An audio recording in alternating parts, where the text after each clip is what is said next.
Mabait si Enzo. Pinapatulog ako ni Mama. Hindi naman ako matutulog. Pinaprank lang ako ni prank ko lang si Mama. Nag-higa lang ako.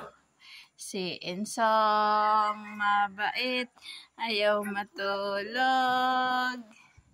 Agoy. Ang aga nagising. Tapos nagising pa ng 3:00 dahil walang kuryente.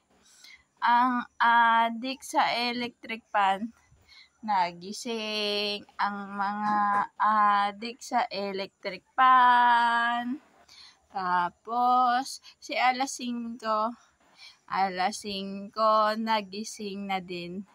Si Enzo, basa ang puwet, kaya nagising.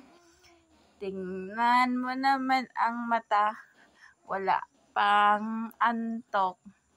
Pero pinapatulog na ni Mama.